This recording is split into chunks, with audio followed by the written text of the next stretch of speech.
up as a gamer means you're sometimes limited to the one console that you get to own. And chances are, this is the console you're sticking with as the years go by. If you grew up with Nintendo, you most likely have a Switch now. On the off chance Microsoft tickled your fancy, you are probably gaming on the Xbox Series X. And if you're a Sony kid, like myself, you're relishing in the PS5 you managed to get against all odds. Yeah, some people can double or even triple dip with those things, but in my case, my house was a PlayStation house, and I have no complaints regarding this predicament, as I love the PlayStation. Don't get me wrong, I enjoy some of Nintendo's outings while playing on my friend's Switch, and I appreciate Microsoft's efforts, yeah, let's go with that. But really, the PlayStation gives me everything I could want out of a gaming console. I can be a sneaky thief like Sly Cooper, a pissed off god who fell from grace like Kratos, a walking arsenal of insane weapons like Ratchet and Jack, a world-renowned treasure hunter like Nathan Drake, a badass ginger with a bow and arrow like Aloy, and I can feel like Spider-Man, just to name a few. The PlayStation has a lot of exclusives, which made me glad with my decision to stick with the 4 symbols. However, like every company really, PlayStation have their forgotten mascots as well. Just like Microsoft had Blinks the Time Sweeper and Nintendo had, let's say, Kid Icarus for the time being, Sony also had their fair share of mascots and games which didn't last long. Not because they're bad or anything, but they were just forgotten. Probably due to poor sales or something, I don't know. Well, today I'm going to talk to you about one of those forgotten Sony franchises.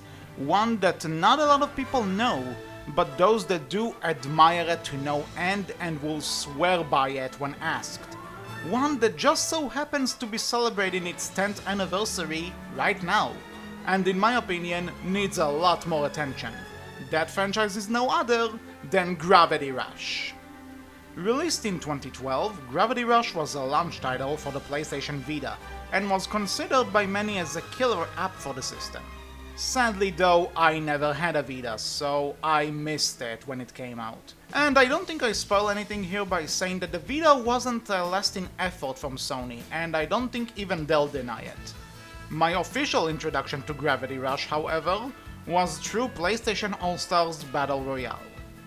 While yes, it is a Smash clone, and yes, later iterations of Super Smash Bros. Brawl are better than Battle Royale, I still had a lot of fun memories with this one. One of them being trying out Gravity Rush's main character, Cat, as a playable fighter once she was added as free DLC. Immediately she became one of my mains in the game, as I loved how she handled. She may not be strong, but she's fast when it comes to racking up combos, and that's exactly the type of character I like in those games. Ironically, it was this impression of Cat which made me interested in giving Gravity Rush a shot if I were ever given the chance. Well, I was given that chance. 3 years later, when Gravity Rush was remastered for the PS4. Kinda out of nowhere. I just heard that there was a remaster coming out, and one day I saw it on the shelf and decided to pick it up because it was cheap, so I didn't want to pass on the opportunity. And it's still one of the best purchases I've ever made in my life. Gravity Rush is, without question, one of the most creative games I've ever played, to the point I'm not even sure how to describe it. I guess action-adventure is the most accurate genre name? But I don't think it does the gameplay justice. Puzzle platformer also comes to mind, as the game's main gimmick is about the player controlling gravity and creating different surfaces to fall on. You can call the game each one of those things and it will probably fit in some way, while totally ignoring other aspects of it. But whatever genre name you go with, you can be sure it's one unique experience you won't find resembling anything else. Don't get me wrong, gravity changing up isn't a new thing in gaming, and we've seen it done many times before.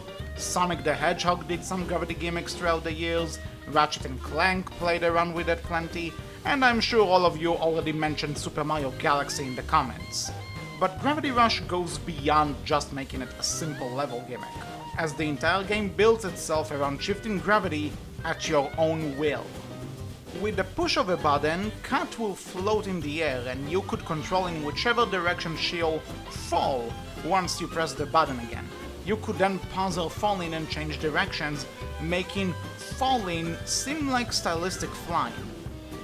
Or you could just fall to any other surface.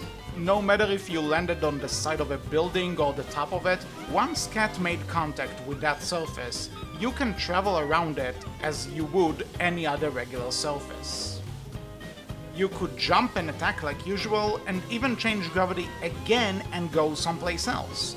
Your gravity usage meter is depleting the more you use it, but it's easily refilled, and it doesn't change the fact that gravity switching is a core mechanic you have full control over, and not an occurrence that developers sometimes decide to let you conquer.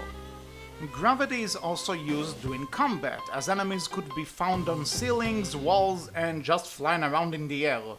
While floating around, Kat can also attack by doing a dive kick, which will make sure to damage any enemy which would find itself beneath her massive heel.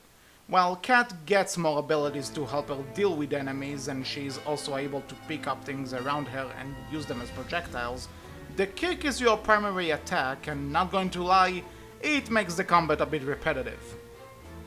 The special abilities you unlock do help, but they are limited, and drawing objectives doesn't become a proper mechanic until the sequel. It's still fun as hell to fight enemies and feel each hit connect, but I'll be fair, it can get somewhat repetitive, and I see how it can get annoying to some. What you're doing between battles, though, certainly isn't repetitive. In one mission you'll have to sneak around security, in another you'll have to save a bunch of kids from monsters. This will follow by having to maneuver through obstacles with some or all of your powers not working. You may find yourself fighting a lot while playing through the story, but the scenarios and locations you'll get to visit are never alike and come with their own surprises. The game takes place in the city of Hicksville, pretty sure I pronounced it wrong, but whatever, and more sections of it will open the more you progress through the story. You'll find yourself exploring the traditional parts of the city, like the entertainment district, the industrial section, and even the main part of the city where the rich people live. And that's without mentioning all the special rift planes you'll have to visit throughout the game, which look nothing like the city does. Each area looks absolutely amazing thanks to the game's beautiful and smooth art style, and the usage of cel shading to make the whole game look like an anime which came to life. You can tell the game was designed for the PS Vita, as the visuals seem a bit simple in some areas compared to other PS4 games of the time, but it doesn't change the fact you'll be traveling through some gorgeous looking places with a rich color scheme that's a joy to the eyes. And let's not forget the soundtrack, which is wonderful as well, followed by masterful jazz pieces which won't shame even the best of musicians. There are so many wonderful themes and tracks in this soundtrack, and choosing a favorite will feel like doing everything else a disservice. But I can't get enough of the Platoon theme, it's just so freaking snazzy.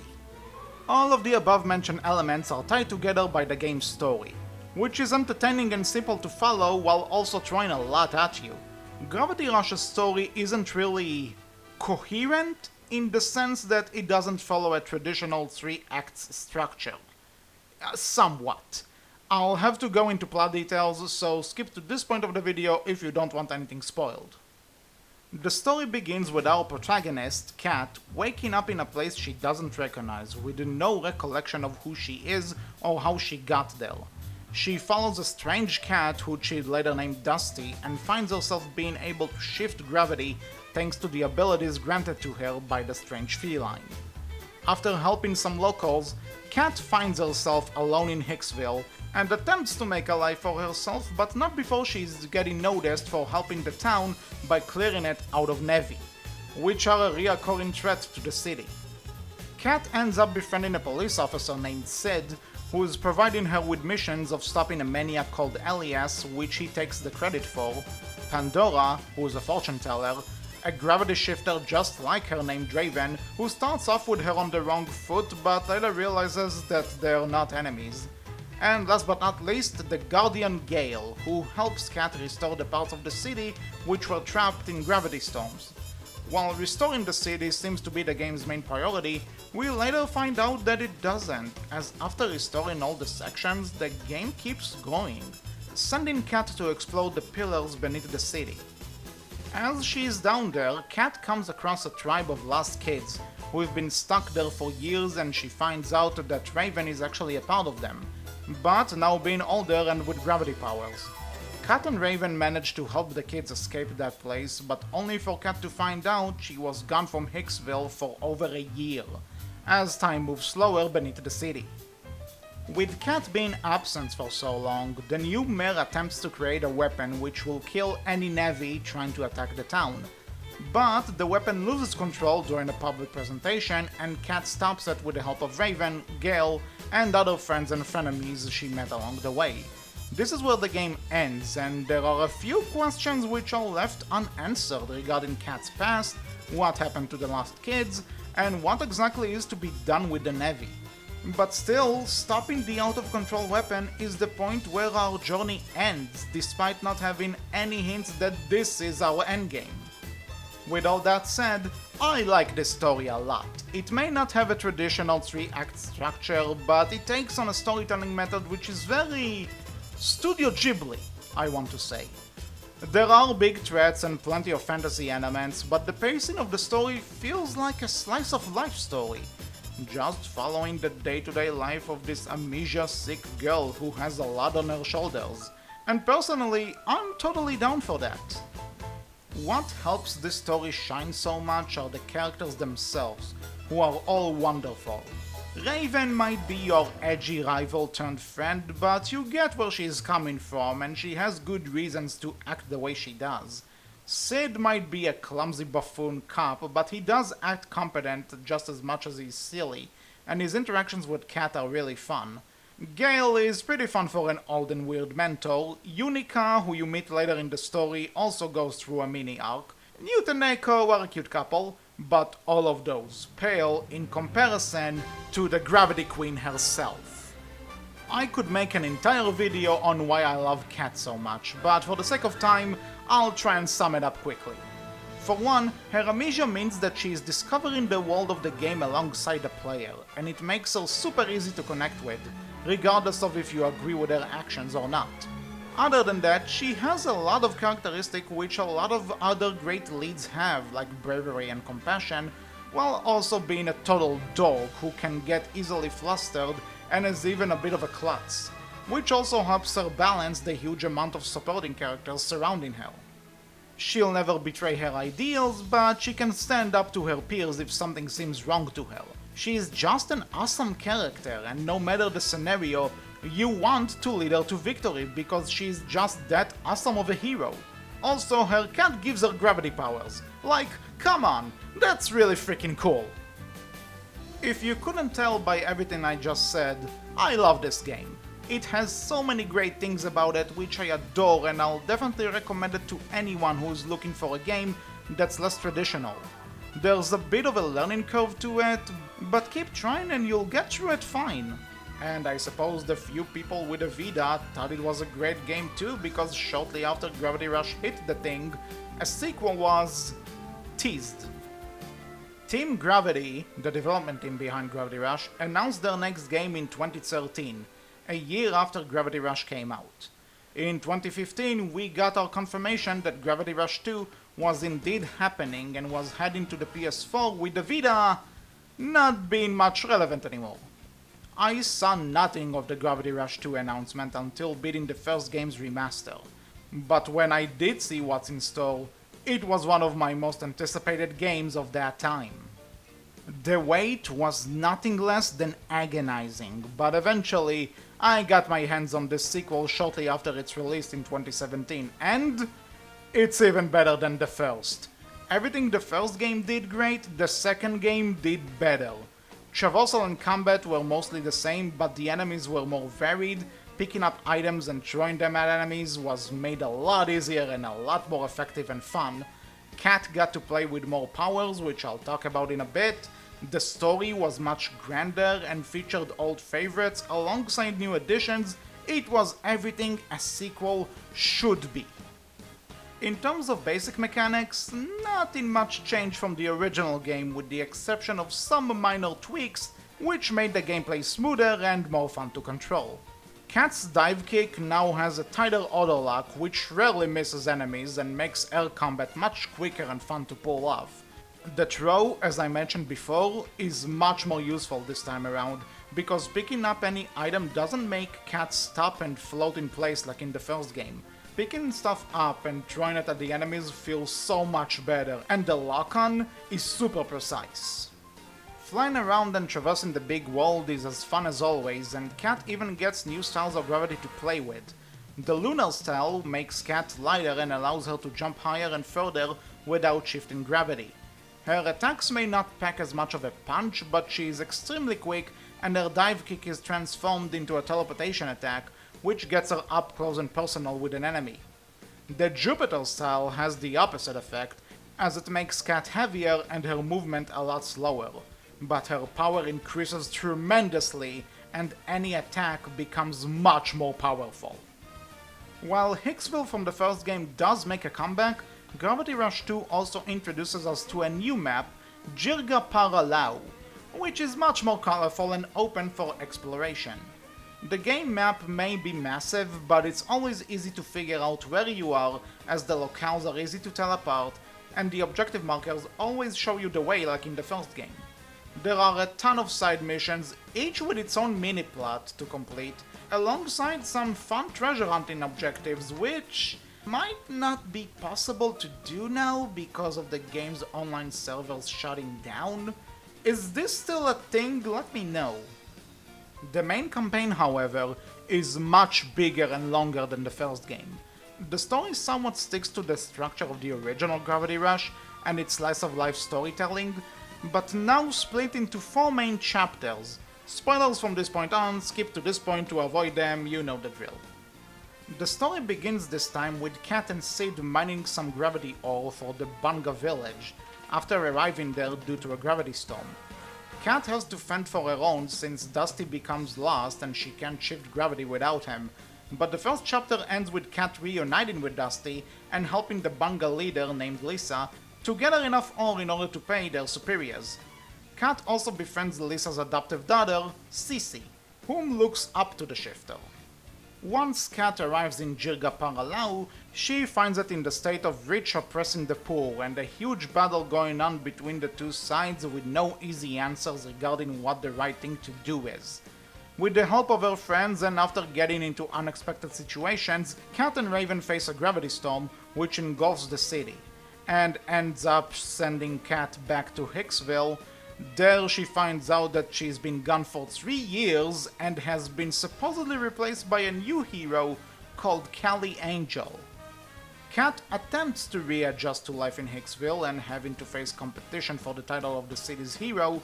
Shortly after though, the mayor introduces himself to Cat, and despite his nice appearance at first, he reveals himself to be Callie's father and his plan to freeze time over using both Callie's powers and Cece's, who is also his biological daughter. Man, that became confusing fast. With the help of the eventually returning Raven, Lisa, and all of her other friends, Cat beats Callie and Cece's final angel forms, resulting with the mayor and Callie dying as Cece is slowly recovering from her injuries. Lisa and the rest of the Jirga Paralau end up being officially connected to Hicksville, and the game supposedly ends, except that it super doesn't. Okay, I have to be honest, putting credits at this part of the game is super confusing. Hell, I've actually heard of a few people who thought the game ends at this point with nothing happening after, which means they're missing a big chunk of the game. I myself was confused about this the first time playing, but I kept going because I realized some stuff promised in the marketing wasn't addressed yet. So I kept going with the new supposed mission, and lo and behold, we are now in the true endgame. While patrolling the city, Cat comes across a glowing girl which informs her that the black hole below Hicksville is going to swallow the town hall, and that the answers for the problem could be found on top of the world pillar. Cat and Raven climb the pillar and end up in a majestic land named Ito. The child ruler of Ito, Kai, reveals that Cat is actually the rightful Queen Aloha and his aunt. Cat's past have been teased in the first game, along with the implication that she is a person of power, but knowing she was a queen and the ruler of a land with her own armies and people to control is pretty freaking sick. After some time acting as a queen and hearing her people during work hours, Cat discovers she is actually being imprisoned in her memories by Kai while Raven is being held in the dungeon. And if all of that isn't enough, it's also been discovered that Sid and Elias are one in the same and have been a close advisor and supporter to Cat while she was the ruler of Ito. We find out Cat wanted to save Hicksville from being sucked into the black hole below and even had plenty of the staff by her side, but Kai ended up betraying her and ordered her to be banished down to the land below, which kicked off the first game. Kai releases the manifestation of lightning, named Electricity, onto the city with the intention of pushing forward its destruction. Cat defeats Electricity and ends up taking on her sadistic nephew and defeating him by sealing the black hole inside of her, supposedly killing herself in the process. A year later, Raven, who is now the protector of the city, discovers signs implying Cat may have actually survived her sacrifice, and that's where the game ends. Gravity Rush 2's story is packed with a bunch of plotlines and story events that can honestly make the story feel disjointed. But it honestly doesn't bother me much. There's a lot going on, yes, but the stories are told well with the same wonderful characters from before and truly awesome sequences which make it feel much grander and bigger than the first game. In addition to that, the game also concludes Cat's plot with answers to past questions, unexpected plot twists, and living on an emotional last few minutes which made it feel like a complete experience, and even caused me to shed a few tears. And I suppose it is a complete experience since Gravity Rush seems to have ended with this title with no sign of it ever coming back. There may have been somewhat of a hope before, but with the closing of Japan Studios and Team Gravity in general, it seems like we won't ever see the Gravity Shifter again. There are plenty reasons one could name for why this happened, from Sony's lack of marketing for the series, to the cartoony look making it look childish. Let's not mention it would just be a sad consequence of being released at the wrong place and the wrong time. I don't know what the main reason for Gravity Rush not becoming a big time seller for Sony is, and if I'm honest with you guys, I don't care. Don't get me wrong, it sucks that Gravity Rush didn't become a high profile name, but I'll take that in exchange for two awesome games I'll replay for years to come and have also concluded their story without leaving the fans on a cliffhanger.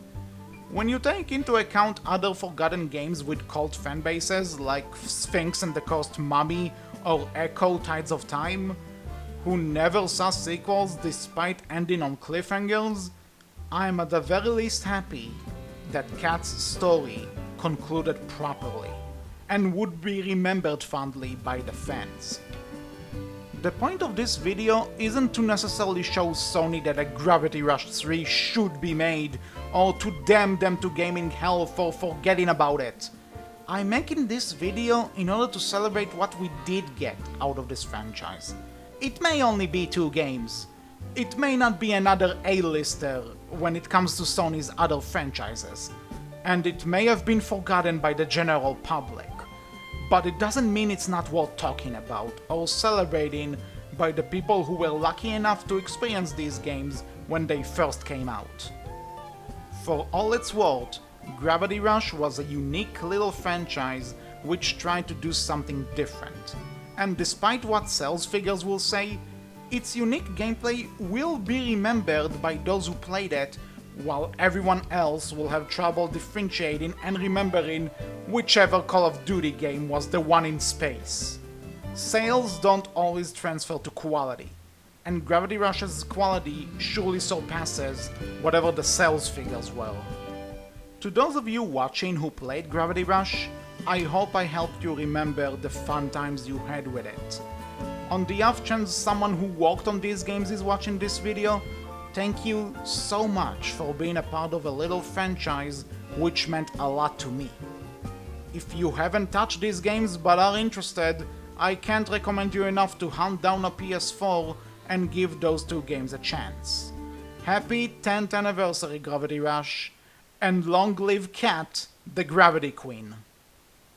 On a side note, if Gravity Rush is a PlayStation franchise, and Spider-Man's games are PlayStation exclusives now, can we get Kat to join the Avengers? I'm just saying, they might be onto something here. Somebody, please, in honor of Gravity Rush's 10th anniversary, get on it. Talk to Marvel, talk to Sony, talk to anyone.